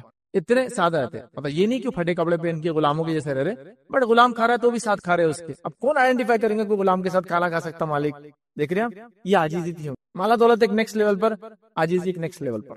ہمبل تھے وہ، تو اللہ نے باقی بھی رکھا ان چیزوں کو، وہ نام، ان کی جو کچھ انہوں نے خرچ کیا، جو کچھ اس سے انہوں نے فائدہ اٹھایا، جو کچھ دنیا کو دے گئے، اس کا اجر و ثواب بھی ان کو ملنے والا ہے. یہ بڑی اہم بات ہے، یاد رکھیے. تو اس کو ہم سمجھے تو تکبر مت آنے دیجیے. اپنے بچوں کو کبھی ہوتا ہے حالات جیسے چل رہے ہیں، بچوں کو تکبر آیا تھا آپ کے مال کی وجہ سے، ان کو بیٹھ کر نصیحت کرنا. نصیحت کیا کرنا کہ بچوں یہ مال و دولت اللہ رب العزت کی نعمت ہے، آج دیا ہے کل لے بھی لیں گا. اور مال و دولت سے زیادہ بے وفا تو کوئی بھی نہیں ہے دنیا میں. بے وفائی ہے، مرنے کے بعد تو وہ آتا ہی نہیں آپ کے ساتھ. مطلب سب سے پہلا ساتھی جو آپ کا ساتھ چھوڑتا ہے وہ مال و دولت ہی ہوتا. مرتے ہی رشتے دار اس پہ لے لیتے، ہے نا. اتنا بے وفا ہوتا ہے کہ ہاتھ میں کچھ انگوٹھی بھی تو کھینچ کے نکالتے ہو. دفناتے وقت بولتے نہیں کس کے ساتھ دفنا دو. کھودتے وقت گڑا اگر 10 روپے کا سکہ گر جاتا تو ایک دم رک جاؤ، وہ سکہ نکالو، خبر بند کرے جیب میں سے نکالو. وہ نہیں جا سکتا ساتھ میں، کچھ نہیں جاتا ساتھ. اتنا بے وفا ساتھی یاد رکھ. اور اس کے لیے ہم لوگ سب کچھ کر رہے ہیں. تو آپ تکبر کر رہے ہیں اس کے لیے، یہ بہت بے وفا یاد رکھ. یہ آپ کی زندگی میں ہی آپ کا ساتھ چھوڑ کے چلے جاتا ہے کبھی کبھار. اور یہ بات ہم نے دیکھی، اللہ تعالیٰ نے لوگوں کو چھوٹے چھوٹے جو کام کرتے تھے آج بڑے بڑے مقامات پہ پہنچا دیا. اور اگر وہ اللہ کا شکر ادا کرے تو اللہ اس نعمت کو باقی بھی رکھ رہا ہے نسل در نسل. ناشکری کر رہے ہیں تو اللہ تعالیٰ ان کا اس کو رائز اینڈ فال اپنے آنکھوں سے ہم دیکھ رہے ہیں. دیکھا ہوں گا آپ نے کہ پڑوسی تھے اتنے مالدار تھے، آج غربت کی زندگی، کبھی وہ زکات مانگنے آ جا رہے، کبھی صدقات مانگ رہے. ہوتا ہے ایسے. کل وہ لوگ جو فلاں تھے، دیکھو آج اللہ نے اتنا دیا، آپ نے خوش ہونا چاہیے کہ دیکھو غلام تھا آج کتنا مالدار. تو یہ ہوتا ہے کہ یہ مال جس کو کہیں گے بہت زیادہ جو ہے بے وفا ہے. چھوٹا سا واقعہ سنا تھا کہ ایک شخص اپنی بیوی کے ساتھ کھانا کھا رہا تھا، اور جب کھانا کھا رہا تھا فقیر آیا. تو جب فقیر آیا تو یہ شخص جس کے ساتھ بھی مطلب میاں بیوی کھانا کھا رہے تھے، تو اس شخص نے کہا، اس آدمی نے، کہ جاؤ وہ جو فقیر آیا اس کو کھانا دے دو. اس زمانے میں ایسا لوگ خامخواہ بھیک نہیں مانگتے تھے، اگر مانگتے تو جینوین ریزن ہوتا تھا. تو یہ اس کا یہ بھی خاتون اٹھی گئی اور اس کو کھانا دے کر آئی. جب کھانا دے کر آئی تو بہت مطلب اس کا چہرہ تبدیل ہو گیا تھا، چینج ہو گیا. تو اس شخص نے، اس کے شوہر نے کہا کہ تمہارا چہرہ کیوں تغیر، ایک دم چینج ہو گیا، تھوڑا خوش تھی اور ایک دم وہ ہو گیا. تو کہا وہ جو شخص مانگنے آیا تھا وہ میرا پہلا شوہر تھا، وہ میرا پہلا شوہر تھا، اور وہ اب دیکھو بھکاری بن گیا بیچارہ. اور اس نے خاتون نے لے جا کے دی. تو جب اس خاتون نے واقعہ سنایا تو اس کا شوہر بھی رونے لگا. تو کہا میں معافی چاہتی ہوں، میں نے خامخواہ قصہ سنا دیا آپ کو، آپ کیوں رو رہے ہیں؟ اور اس نے ایک واقعہ سنایا کہ میں ایک بار اس شوہر کے ساتھ کھانا کھا رہی تھی، وہ جو فرسٹ کا ہسبینڈ تھا، اور ایک بھکاری آیا تھا. اور ایسی کھانا جب ہم کھا رہے تھے اس نے آواز دی تو میرا شوہر باہر نکلا اور اس کو بہت مارا اور کہا کہ یہ کھانے کے ٹائم پر آگے ڈسٹرب کرتے ہیں کیا؟ وہ فرسٹ ہسبینڈ جو اب بھکاری ہے، اور اس نے اس بھکاری کو بہت مارا. اور بہت مارا اور اس کو ہکال دیا کہ کہا کہ ایسے ٹائم پہ مانگنے آتے ہو، یہ ڈسٹرب کرنے، چلو نکلو نکل جاؤ. تو یہ جب قصہ اس نے سنا تو وہ شوہر بھی رونے لگا، اس کا جو سیکنڈ ہسبینڈ تھا. اس خاتون نے کہا میں نے خامخواہ قصہ سنا دیا، آپ کو یہ نہیں کرنا چاہیے تھا. تو کہا اس آدمی نے جس آدمی کو مارا تھا وہ میں ہی ہوں. اب ایک ہی زندگی میں جو فقیر بھیک مانگنے آیا تھا اب وہ اس عورت کا شوہر ہے، اور جو انسان مالدار تھا جس بھکاری کو مارا وہ آدمی جو ہے اب مالدار بن چکا ہے. تو ایک ہی زندگی میں یہ. اب میں یہ نہیں کہہ رہا ہوں کہ فقیر آئے تو آپ کھانا چھوڑ کے اس کو لے آ دے ورنہ آپ بھی فقیر بن جائیں گے، ویسا نہیں میں بتانا چاہ رہا ہوں. بتانا ہی چاہ رہا ہوں کہ مالداری پیسہ کسی کا ہوتا نہیں، یاد رکھ. جب تک ہے فائدہ، جیسے صحت ہے جب تک ہے فائدہ اٹھا لو، پہچان ہے جب تک ہے صحیح فائدہ اٹھا لو، مال ہے جب تک فائدہ اٹھا لو. چلا جاتا ہے، بے وفا ساتھی ہے نہ مرنے کے بعد کام آتا ہے. مرتے ہی ساتھ چھوڑنے والے دوستوں میں سے ایک دوست ہے، یاد رکھیے، اس کے لیے سب کچھ کرتے ہیں. تکبر نہیں، اس کے لیے تکبر نہیں، بڑا پن نہیں. مال ہمبلنس، تو بچوں کو بٹھا کے سمجھاؤ یہ مال اللہ کی نعمت ہے، تم تکبر مت کرنا بیڑا کبھی اس کی وجہ سے. اس میں تمہارے باپ کی کوئی خصوصیت نہیں ہے اس کے کمانے میں، یہ رب العزت کی نعمت ہے جو میرے پاس آئی ہے.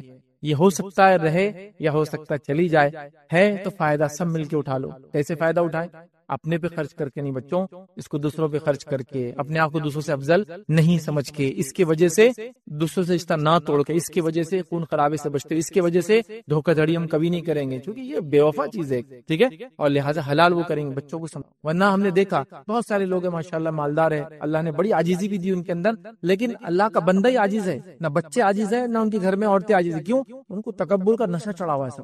اس کا مطلب تربیت نہیں ہے، تربیت کرنا چاہیے. مال و دولت ہے جا سکتا ہے، ٹھیک ہے. چھٹی چیز یاد رکھیے، جہاں مال و دولت کتنا بنتی ہے انسان کے لیے، اور یہ آخری پوائنٹ رہے گا ہمارا اس کا، اور بعد میں ہم کچھ عام باتیں دیکھیں گے یاد رکھیے مالداری کے تعلق سے. تو چھٹا یاد رکھیے وہ جگہ یاد رکھیے، مال کو حاصل کرنے کے لیے لوگوں کی حق مارنا، یہ مال فتنہ ہے، یہ مال فتنہ ہے. اگر میں چوری سے بچا، ڈاکہ ڈالنے سے بھی بچا، مطلب میں جو کہہ رہا ہوں دوسروں کا حق مارنا، یہ فتنہ ہے یاد رکھیے مال. اور مثال دے رہا ہوں، اگر میں چوری مطلب چور نہیں ہوں، چلو الحمدللہ میں ڈاکو بھی نہیں ہوں، الحمدللہ میں نے غبن بھی نہیں کیا، الحمدللہ میں 2 نمبر کا مال بھی نہیں بیچتا، الحمدللہ میں دھوکہ دے کے، سب الحمدللہ ہے. لیکن ہم میں سے اکثر ایسے چور و ڈاکو تو ہے جس نے ابھی پھوپھی کا وراثت کھا کے بیٹھے اور بہنوں کی وراثت پہ ابھی جمے ہوئے، اور اس کو سمجھتے بھی نہیں کہ یہ مال کا فتنہ ہو سکتا ہے. دوسری چیزیں میں بول چکا ہوں اب تک، حرام نہیں کمانا، دونوں میں تو وہ تو ہو چکا ہے، لیکن یہاں تو سب پھیل جا رہے ہیں، اس لیے یہ پوائنٹ خاص لا رہا ہوں. مال دوسروں کا کھا جانا، یہ تو مطلب ایک دم جس کو بولتے ہیں ایک دم چوٹی، مطلب کوئی نہیں بچا اس سے. میں کیا ہوں، اللہ مفتی صاحب بھی نہیں بچے، سب بہنوں کے مال کھائے ہوئے ہیں، پھوپھیوں کا بھتیجے ابھی بھی نہیں دے رہے، وہ کیسے چل رہے ہیں، یہ تو کھائے ہوئے. تو دوسروں کا مال ہڑپ کر اپنے پاس لینا غلط طریقے سے، یہ مال فتنہ ہے. اس میں چوری آتا، ڈاکہ آتا، تو میں کیونکہ آپ میں سے کوئی چور ڈاکو نہیں، اس لیے میں چور ڈاکو ایگزامپل بھی دوں آپ کو، ہے نا. آپ بولیں گے یہ تو سب ماشاءاللہ دھوکہ میں دھوکہ نہیں دیتا، اللہ کی قسم کھائے، جھوٹی قسم کھائے، کوئی مال نہیں بیچتا تھا ماشاءاللہ، 2 نمبر نہیں کماتا، لیکن ابا نے چونکہ حق نہیں دیا تھا تو میں بھی حق نہیں دوں گا پھوپھو کا، اور میں بھی اپنی بہنوں. اور یہ تو سلسلے وار صدیوں سے چلا رہا ہے، نسل در نسل چلا رہا ہے. تو اللہ تعالیٰ ایک قوم پر کیوں رحم کرے جو اس قسم کا ظلم کرتی ہے، جو حق اللہ نے اپنی کتاب میں بتایا اس کو ابھی بھی مارتی ہے. اس لیے میں اس ایگزامپل سے بات شروع کر رہا ہوں اپنی. مال غضب کر لینا، ہڑپ کر لینا، دبوچ لینا، دبا لینا، یہ تو بالکل کامن ہے. لیکن اس میں ایک مسئلہ کیا وہی بتاتا ہوں. جب میری والدہ کا حق میرے ماموں نے نہیں دیا تو میں جب حق لینے کے لیے بالکل اللہ رسول کی بات کر رہا ہوں، لیکن ابھی میں بھی اپنے بہنوں کا حق کھا کے بیٹھا ہوں، اس کے اوپر سیکنڈ تھاٹ بھی نہیں معلوم. اگر میں اس سائڈ پہ جس سائڈ ظلم ہو رہا ہے تو میں لینے کے لیے ریڈی ہوں. کوئی پوچھے آپ نے کیا کیا، ہمارا چھوڑو نا، پہلے اس کا حساب کرو نا. سمجھ رہے، یہ حالت ہے. اور اتنے پیچیدہ مسائل ہو گئے وراثت کے ہمارے پاس کہ جو علماء نے جو فتاوے دی ہے جس میں ایک ساتھ کئی لوگ مر جاتے ہیں، تو اس کے اندر کیا ہوتا ہے، معلوم کرنا پڑتا ہے کون کب مرا پہلے. کیونکہ جیسا مثال کے طور پر اللہ نہ کرے ایک ایکسیڈنٹ ہوا کار کا، باپ بھی تھا، بیٹا بھی تھا، اور بھی لوگ تھے بیٹھے تھے، اور ایک ساتھ سب کا انتقال ہو گیا. تو اس میں آئیڈینٹیفائی کرنا پڑتا ہے ان میں سے پہلے کون مرا ہوگا. چونکہ فار ایگزامپل سامنے کوئی تھا، اس کی ڈیتھ پہلی ہوئی ہوگی، تو اس کے مرتے اگر پیچھے اس کا وارث ہے تو اس کو ملنے والا ہے. حالانکہ وہ بھی مر گیا اس کے ایکسیڈنٹ میں، لیکن اس کو آئیں گا پھر اس کو آئیں گا، تو اس کو معلوم کرنا پڑتا ہے. تو وہ مسائل ہم کو ہندوستان میں لگانا پڑتے ہیں، کیونکہ نسل در نسل کی پردادا کا بھی حساب نہیں ہوا، تو اس میں وہی اصول لگانا پڑتا ہے. وہ جو ایک ساتھ لوگ مرتے ہیں نا، ایک کتنے لوگ، ارے 5 نسلیں ہو گئی، اب حساب کرنا ہے ہم کو، وراثت تقسیم کرنا 5 نسلیں ہو تو کتنا حساب کریں گے. تو اس کو پھر وہ اصول سے کرنا پڑتا ہے، کون پہلے مرا، پیچیدہ ہو جاتے ہیں مسائل. تو ہم دوسروں کا مال ہڑپ کر لے رہے، غضب کر لے رہے، یاد رکھیں. اور یہ مال کا بہت بڑا فتنہ ہے، جس میں یاد رکھے سب سے ایک مثال تو دے دیا میں نے، جس میں دیندار بھی نہیں بچے، بے دین بھی نہیں بچے. بے دین لوگوں کو تو پتہ بھی نہیں دینا چاہیے بہنوں کا، دینداروں کا بھی یہ حال ہے. دوسرا یاد رکھیے جو بڑا فتنہ ہے، یاد رکھیے جو مال دوسروں غضب کرنا، وہ ہے زمینوں کا ہڑپنا. ہمارے پاس ایسے لوگ ہیں جو چتر چالاک، دھارکاری، تیس مار خان اور پتہ نہیں کیا کیا بن گئے. 5 سال میں یہاں پہنچ گئے. 5 سال میں یہاں کیسے پہنچ گئے آپ؟ 5 سالوں میں کیا کر رہا ہوں، خالی جگہ ڈھونڈ رہا ہوں، اس محلے میں کون سی ہے، بس خالی جگہ ملی کہ پیپرہ تیار کرنا چالو، پیپرہ تیار ہوئے کہ اس کا سیل چالو، اور ایک بار بک گئی کہ بس ختم۔ اگر آ بھی گیا تو وہ پھر اس کو جگہ بیچنے نہیں دیں گے اپن اس کی، بولیں اتنے دن سے کہاں تھا تو، ہاں ابھی نہیں ہو سکتا، تو اب کتنے میں جگہ بک رہی، 100 روپے میں بک رہی تھی جگہ، 30 روپیز میرے ہوں گے اس میں، پھر کیوں دے وہ تم کو، صرف وہ نہیں تھا بول کر۔ لیکن شریعت کیا بولتی ہے، ایسا کسی خالی زمین تو لے لو، یہ ہے نا، کرائے سے گھر میں گئے، خالی نہیں ہو آج تک، نماز روزے علامہ فہامہ بنے ہوئے گھوم رہے، لیکن لوگوں کی زمین ہڑپے ہوئے آپ، نہیں قانون ہے۔ میں بول رہا ہوں اللہ تعالیٰ نے حکم دیا کہ آپ کو، رسول اللہ صلی اللہ علیہ وسلم فرمانے کہ کسی کی ملکیت چینج ہو جاتی خالی آپ کے اس کے پاس رہنے سے، نہیں، واپس دو اس کو جگہ، 1000 سال بھی ہو گئے تو آپ کو واپس دینا پڑے گا، چونکہ وہ اس کی جگہ ہے۔ اور زمین کا معاملہ پیچیدہ کیوں ہے معلوم آپ کو، اس کی سزائیں بہت سخت ہیں، سزائیں بہت سخت ہیں۔ اللہ کے رسول صلی اللہ علیہ وسلم فرماتے ہیں جو شخص کسی کی بالش پر زمین پر ہتھیار لے، بالش پر، بالش کو سمجھتے ہیں آپ، 8-9 انچ 10 انچ کا بالش ہوتا ہے، تو اللہ رب العزت روز قیامت 7 زمینوں کے برابر توق اس کے گلے میں ڈالیں گے، 7 heavens، 7 زمینوں کے برابر توق ڈالیں گے گلے میں۔ 10 کلو کا کچھ ڈال کے گھومیے تو پتہ چلتا ہے اس کا وزن کیا ہوتا ہے، 7 زمین، مطلب زمین کا ویٹ کتنا ہوتا ہے ذرا نکالی تو صحیح، اتنا وزن اس کے گلے میں ڈالیں، یا ایک روایت میں اس کو 7 زمینوں کے وزن کے نیچے دبائیں گے اللہ تعالیٰ، اس نے جو زمین ماری تھی۔ اب ہمارے پاس تو دھارکاری آدمی ہے نا، میں دادا نے کھیت لیے تھے کتنا، 1 ایکڑ، اب 2 ایکڑ ہو رہا ہے ماشاء اللہ۔ اچھا بازو کا کھیت ملنا ہے، کھیت نہیں لیے جی، دادا کی ٹیکنیک تھی، وہ بہت آگے کے آدمی تھے، وہ بندارے کو ادھر کر دیے، جھاڑ کو ادھر لگا دیے، فلاں یہ کر دیے، ادھر لا کے کچھ گاڑ دیے، ادھر لا کے فلاں کر دیے، ادھر لا کے ایک مزار بنا دیے، ادھر لا کے فلاں کر لیے، الحمدللہ 2 ایکڑ، اور کھا بھی رہے اس کو۔ ایک بالش کا یہ حال ہے تو 1 ایکڑ کا افیکٹ کیا ہوں گا اندازہ لگائیے، ایک بالش مارنے کی زمین کا اثر یہ ہے، 1 ایکڑ کا اثر کیا ہوں گا، اور اس کو آپ دھارکاری اور اچھا سمجھ رہے ہیں، ہاتھ جوڑو اور جو اس کا مالک تھا اس کو واپس دو لے جا کر، اگر دادا کی نجات چاہتے ہو تو۔ لیکن دادا بھگت رہا نا، مجھے کیا کرنا ہے، آپ بھی بھگتو گے، چونکہ گناہ میں آپ بھی بعد میں صاف درے معلوم ہونے کے بعد، جب تک آپ کو پتا نہیں تھا ٹھیک ہے، انسان جب تک بالغ نہیں ہوتا ہے وہ حرام کمائی پہ پلتا ہے اپنے ماں، اگر اس کا باپ حرام کما رہا ہے پوچھ نہیں ہے، ایک بار بالغ ہو جائے پوچھے پھر تو نے کیوں ہو کیا، آپ اگر اس کا ساتھ دیں گا مطلب تو حصے دار ہے اس کمائی کے اندر، بولنا چاہیے اس نے کہ اب میں نہیں کھا سکتا، آپ کا بڑا ہو گیا میں کماؤں گا، آپ حرام کماتے ہیں۔ زمین کا مال کتنا کم ہونا گے حرام طریقے سے کمانا، پلاٹنگ ہوئی آئیڈیا سے بس لے لو، جتنا ہوتا باہر جتنا نکل سکتے نکلو، اندر رہو جتنا ہے اتنا لو، اس لیے کہ آخرت میں بہت بھاری چیز، بہت بھاری چیز، بہت بھاری چیز، سمجھو اس چیز ٹھیک۔ ایک روایت میں نبی اکرم صلی اللہ علیہ وسلم فرمایا کہ کوئی کسی پر ظلم کرے تو روز قیامت وہ جہنم میں جائیں گا، جنت اس کے لیے حرام ہو جائیں گی، جہنم اس کے لیے واجب ہو جائیں گی۔ صحابہ نے کہا ظلم کتنا، بتائیے، وہ مطلب کتنا کرے، تو آپ کہہ رہے ہیں کہ جہنم واجب جنت حرام، کتنا ظلم، تو کہا پیلو کی لکڑی کے برابر، مسواک کے برابر، مطلب یا تو مسواک کی قیمت کے برابر ظلم کرے تو مسواک کیا رہتی، مطلب ایک برش، ٹوتھ برش سمجھ لیجیے، ٹوتھ برش بھی اگر تم نے ناحق کیا تو یہ ہو رہا سزا، پیلو کی لکڑی کے برابر، سمجھے آپ؟ یہ ظلم میں کاؤنٹ ہوگا، جنت حرام ہو جائیں گی، جہنم واجب ہو جائے، زمینیں مار لے رہے ہیں، گھر دبا لے رہے ہیں، جائیدادیں دبا لے رہے ہیں، دکانوں میں سے نکل نہیں رہے ہیں، نکل جاؤ اللہ کے لیے، آخرت میں نجات پا جائیں گے۔ قتل کرنا، مال کے لیے قتل کرنا، ڈاکو دیکھی کیا کرے، قتل کر کے پیسہ لوٹ لے رہے ہیں، مختلف قسم سے قتل کر رہے ہیں، یاد رکھو، چوری کرنا یہ بھی حرام طریقہ ہے، اسی طرح جو ہے جھوٹ بول کر مال بیچنا، چھوٹی قسم کھا کر مال بیچنا، یتیم کا مال کھا لینا، رشوت کے ذریعے مال کھا لینا، اسی طرح جو ہے لوگوں کی عزت اچھال کے اس کے ذریعے کمانا، اسی طرح جو ہے وہ چیزیں جو انسانیت کو نقصان دیتی ہیں ان کو بیچ کر مال کو کمانا، کئی ذرائع لوگوں نے بنا لیا، یاد رکھیے، ایسا کمایا مال فتنہ ہے، فتنہ، تو اس چیز سے ہمیں بچنا چاہیے، یاد رکھیے۔ آئیے 6 چیزیں کہ مال کہاں کہاں فتنہ ہے وہ دیکھنے کے بعد آخری چند باتیں آپ کو مال کے تعلق سے رکھنے کی کوشش کروں گا۔ پہلی چیز یاد رکھیے، روز قیامت مال کے بارے میں سوال ہونے والا ہے۔ نبی اکرم صلی اللہ علیہ وسلم نے فرمایا ابن آدم، انسان کے قدم اللہ کے سامنے سے نہیں ہٹیں گے، کب تک؟ جب تک کہ وہ 5 سوالات کے جواب نہ دے دے۔ 5 سوالات کیا کیا ہے؟ زندگی کہاں لگائی، جوانی کہاں لگائی، مال کہاں سے کمایا، کہاں خرچ کیا، علم کتنا حاصل کیا اور کتنا عمل کیا۔ 5 سوالات زندگی ہے، ٹوٹل ہیومن لائف، پوری انسانی زندگی صرف 8 سوالوں پہ ڈیپینڈ ہے، صرف 8 کوشچنز ہیں۔ جو بچے نیٹ کریک کر رہے ہیں،